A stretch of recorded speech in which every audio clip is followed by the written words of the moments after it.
ওয়ালাইকুম আসসালাম। কি? হ্যাঁ, এদিকে আসেন। কিছু খান নাই কেন? টাকা পান নাই এখন পর্যন্ত? কি খাবেন আপনি? হ্যাঁ, ভাত খাবেন? সত্যি ভাত খাবেন তো? আপনি থাকেন কোথায়? এখানেই থাকেন? বাসা বাড়ি নাই? কেন? গ্রামের বাড়ি কোথায়? গ্রামের বাড়ি কোথায়? আ- সিরাজগঞ্জ। তো ওখানে যেয়ে থাকতে পারেন না? ভাল লাগে না কেন? বাবা মার কাছে যেয়ে থাকবেন, ঠিক আছে? আর টাকা দিয়ে উল্টা পাল্টা কিছু করবেন না, ঠিক আছে? আপনাকে এই যে এই টাকাটা দিচ্ছি, এটা আপনি খাবেন এটা দিয়ে, হ্যাঁ? ঠিক আছে? ঠিক আছে, দোয়া রাখবেন।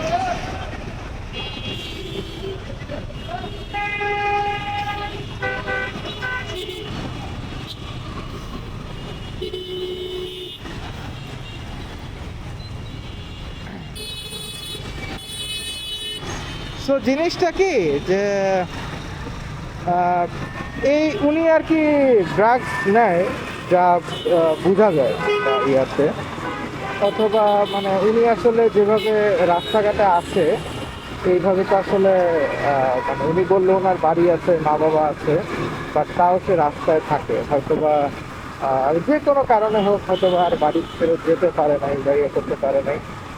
মানে হ্যাঁ, আমি বলবো যে আমি তো আসলে আমি আমার লাইফে অনেক মানুষের সাথে চলছি তাই।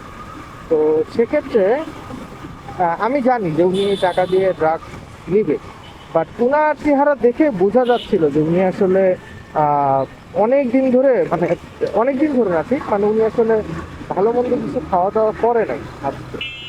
তো হ্যাঁ, আমরা আসলে যাচাই বাছাই করে দিব টাকা পয়সা লোকজনকে, বাট কিছু কিছু জায়গায় টুকটাক আমার যদি একটু সময় থাকতো তাহলে আমি হয়তো বা ওনাকে ভাত এগুলো কিনে দিতাম, বাট যেহেতু সময় নাই এই জন্য ওনাকে আমি টাকাটা দিয়ে দিচ্ছি। তো ছোটোখাটো টাকা আসলে আমরা ওনাদেরকে দিতে পারি, এটা আসলে সবারই উচিত ওনাদেরকে হেল্প করা।